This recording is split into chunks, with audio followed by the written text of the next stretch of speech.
Hello বন্ধুরা, welcome back to my channel. তোমরা সবাই কেমন আছো? আশা করছি সবাই ভালো আছো।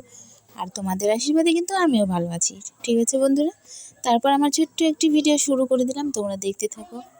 আর গরিব মানুষ তো বুঝতেই পারছো, কাজ না করলে খাওয়া নেই। আর সেই জন্যই সারাদিন দেখো মেশিনের কাজে বসে থাকি। আর বাড়ির কাজটা সেরে তো যেটুকু সময় বাঁচে সম্পূর্ণ আমি মেশিনের কাজে বসি, কারণ চেষ্টা করি যতদূর সম্ভব এই সংসারের জন্য নিজেকে উজাড় করে দেওয়ার, দু হাত দিয়ে এই সংসারটাকে আগলে রাখার চেষ্টা করি। যতই কষ্ট হোক কাউকে বুঝতে দিই না, জানো তো বন্ধুরা।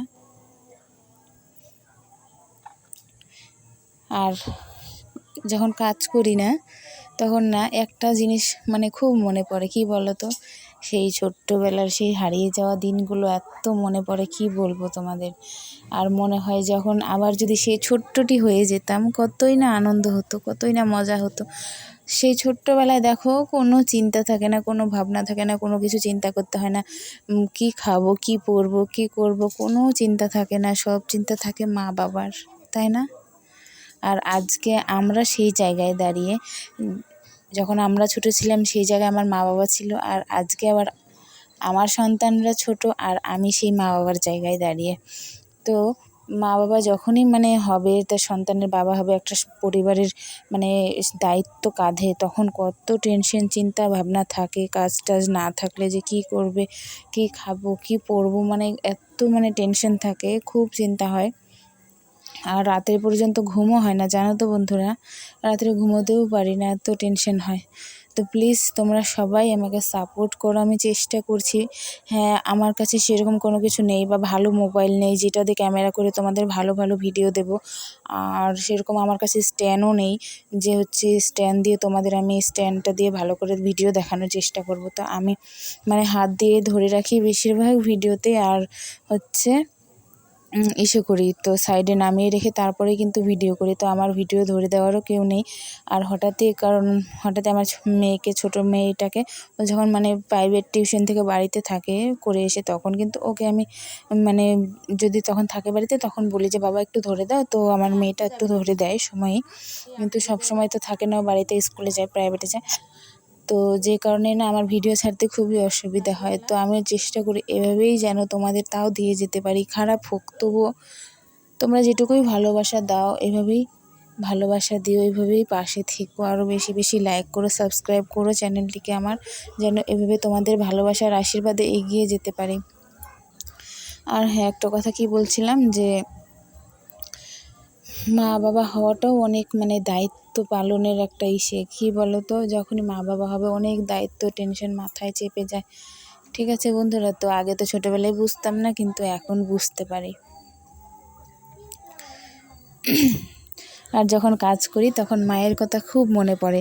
আমার বাবার বাড়ি কাছেই, কিন্তু কি বলো তো, কাছে হলেও বাড়ির কাজ ফেলে তো প্রত্যেক দিন যাওয়া যায় না মায়ের কাছে, বাবার কাছে, সেই জন্য যেতে পারি না। বাচ্চারা বাড়িতে থাকে না, টিউশন থাকে, পড়াশোনা থাকে, আর সব ফেলে তো আমি বাড়ির থেকে যেতে পারি না মায়ের কাছে, যে মায়ের কথা মনে পড়লে এখনই মাকে দেখতে যাব।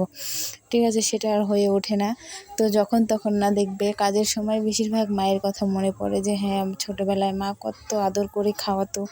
আর এখন দেখো, দূরে থাকি, মায়ের থেকে দূরে থাকি, কিন্তু না খেয়ে থাকলেও কেউ বলতেও আসবে না তুই খেয়েছিস নাকি। বাড়িতে যখন স্নান করতে দেরি হতো, মা বলতো কী রে মা, স্নান করবি না?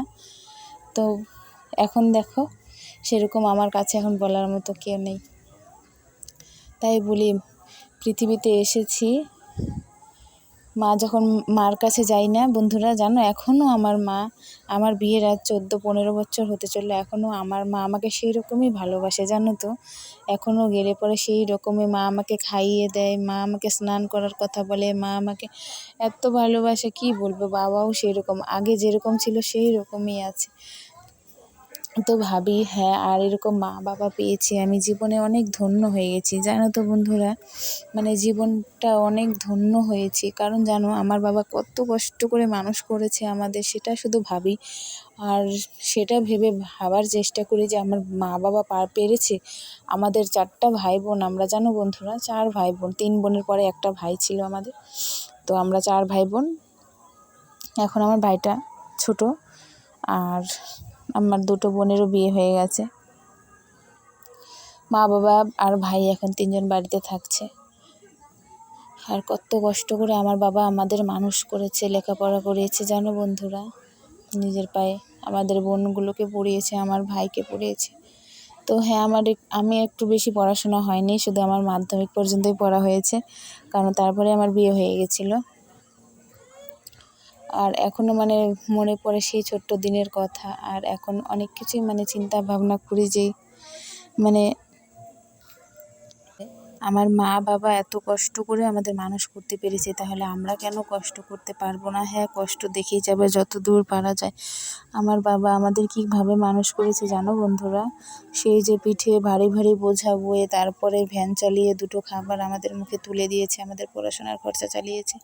তো সেরকম মা বাবা পেয়ে পৃথিবীতে আমরা ধন্য, সত্যি ধন্য হয়ে গেছি বন্ধুরা। তো পৃথিবীতে মা বাবাকে দেখা মানেই ভগবানের দেখা। এরকম মা বাবাকে পাওয়া মানেও ভগবানের সাক্ষাৎ। সত্যি জানো বন্ধুরা, নিজে না খেয়ে আমাদের খাওয়াতো, নিজেরা কিছু না কিনে এই দুর্গাপুজো আসতো জানো বন্ধুরা, কোনো দিন মা বাবাকে কিচ্ছু নিতে দেখিনি। যে 14 বছর মায়ের বাবার কাছে ছিলাম, মা বাবার কাছে কোনো দিন দেখিনি যে তাদের কোনো কিছু কেনাকাটা করতে, পুজোর সময় একটা শাড়ি নিতে বা একটা ব্লাউজ নিতে জানো বন্ধুরা।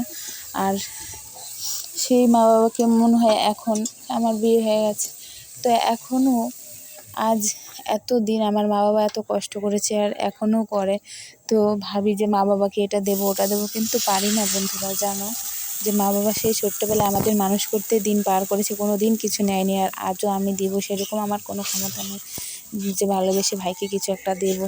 তো প্লিজ তোমরা সবাই পাশে থাকো, লাইক করো, সাবস্ক্রাইব করো, আমার ভিডিওগুলো দেখো, আর অবশ্যই ভালো লাগলে লাইক কমেন্ট করো। আর আজকে দেখো রান্না করেছি আলু কষা, আলু কষিয়ে রান্না করেছি মাখা মাখা করে। আর এদিকে কুমড়োর চাকতি ভাজা করেছি, গাছের কুমড়ো ছিল, সেই কুমড়ো গোল গোল করে কেটে ভাজা করেছি, সেটাকে কিন্তু কুমড়োর চাকতি ভাজা বলি।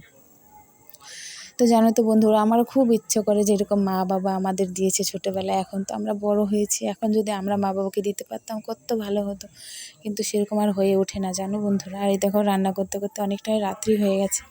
আর বাইরের এটা দেখো কত সুন্দর লাগছে দেখতে, বাইরের দিকটা।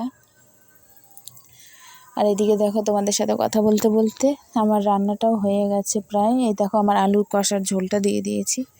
তো ভাবলাম রাত্রে কি রান্না করব, তারপর ভাবলাম আলু